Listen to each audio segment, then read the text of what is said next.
What's up, everybody? It's Dakota, and today we're going to be going over a sweet deck for the Pioneer format that's kind of been making waves and everything. It's something that people have been messing around with and has went through a lot of success and is actually really good and probably one of the premier Nykthos decks in the format, and that is Mono Green Walkers.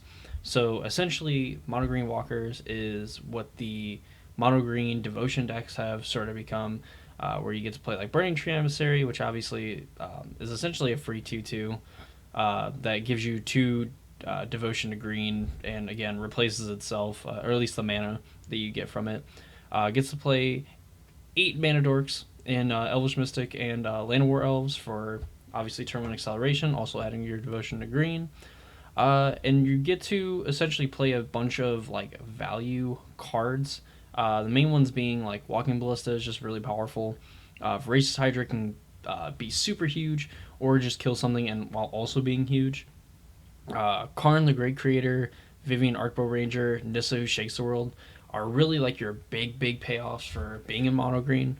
So while it looks weird that Karn the Great Creator is in this deck because it obviously doesn't add to your Devotion to Green and you aren't really playing many artifacts in the main board, he does go and fetch some really powerful artifacts in the sideboard, which you can get like a Darksteel Citadel to hit your land drops. There is a few times where like you want this, honestly, just to ensure that you hit lands. It's an indestructible land that you can put like Wolfwillow Havens on and things like that. Tormod's Crypt for graveyard hate, an extra Walking Ballista for when you absolutely need it, Pithing Needle to shut down opposing planeswalkers, Damping Sphere for like the Lotus Field matchups. Sky Sovereign kills creatures when it enters and when it attacks, and it can also hit planeswalkers as well to help pressure them, and it has flying, so obviously you can pressure them that way. Murder's Gearhulk just makes your creatures bigger. God Pharaoh's Statue can lock your opponent out of the game, making their spells cost more, and then obviously just draining them. And it also can be turned into a 6/6 because of Karn. Meteor Golem to blow up permanents. Ulamog and Emrakul, because these are probably the biggest fatties that you can play, and they obviously give you a lot of value. Ulamog being able to exile 2 permanents and being a 10/10 indestructible. Emrakul taking your opponent's turn, which is very underrated because taking your opponent's turn can just really disrupt their whole game plan, and you could just ruin them for the rest of the game, and hard for them to recover and beat a 13/13 when you've expanded all their resources. So that's what Karn can do. As far as like what creatures Karn can get, he can also get the Great Henge that's in the sideboard because it is technically an artifact that adds your devotion and can eventually just draw you a bunch of cards. Vivian makes your creatures bigger and gives them trample. Is like a removal spell, gives you 3 devotion to green, and then can also fetch the creature colorless cards that are in the sideboard. Like it can go get, I don't think it actually gets Sky Sovereign, but like you can get Emrakul, you can get Verder's Gearhulk, you can get Ulamog, things like that. Whatever you need for that situation. And then obviously giving like Ulamog trample and putting 2 counters on it. 12/12 indestructible trampler that mills your opponent for 20 cards is pretty good. Being able to put counters on like Walking Ballista and things like that to make them bigger, also really powerful. Again, obviously, putting them on putting counters on already tramplers can be pretty good as well. Nissa, who shakes the world, just ramps you, super huge, gives you 2 devotion to green, and eventually can just let you get all the forest out of your deck and then have them be indestructible. And multiple copies of Nissa is not bad, considering that like she does technically get cheaper to cast with your other lands and things like that, and getting to make like 2/3/3 vigilance creatures in a turn is pretty good. Wolfwillow Haven is a way that you can just ramp in 2 different ways. Whenever the land that you enchant this with taps for mana, it adds an additional green, and it obviously gives you a green devotion, and then eventually can just make a wolf token if need be. The land base is pretty simple. You play 16 forests because obviously you're mono green. Castle Garenbrig lets you ramp into like big ballistas or big voracious hydras super early. And also can make a ton of green mana to activate Scavenging Ooze if you really need it. For Nykthos, which is a land that you really want in this deck because obviously just getting to play this with like a Nissa who shakes the world in play, you can literally just make absurd amount of mana by going like Dork into Jade Light, into Nissa who shakes the world, and then getting to untap with that. Like you can just play a 4/4 or a 5/5 Walking Ballista just from those turns alone, from the ramp that Nissa gives, plus the amount of devotion that you create with Nykthos.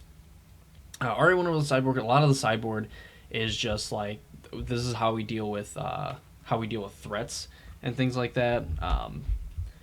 So a lot of the sideboard is you won't do a lot of sideboarding with this deck. A lot of it is just like targets for Karn and targets for Vivian Arcbow Ranger, which obviously all of them have like their situations where they're good. Verdure Scarehulk, obviously putting 8 power into play when you play it, is a really good one that I see like a lot of people search for.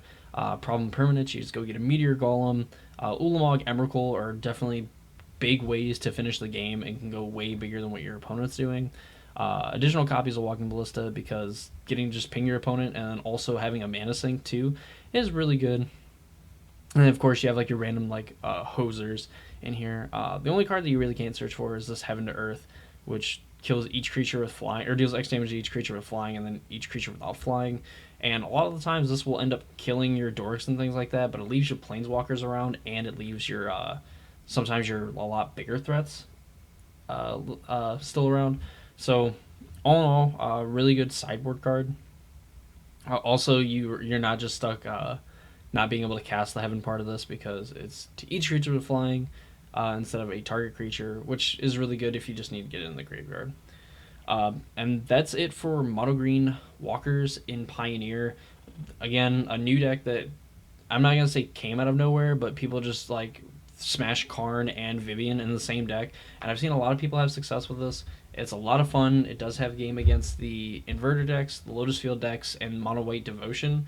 While I don't think it's necessarily faster at closing the game than those decks, it is a deck that if you don't have the nut draw, or you don't just win the game on the spot with those decks, like this one can just literally make it impossible for you to win the game and put you miles and miles behind if you just let it do its thing.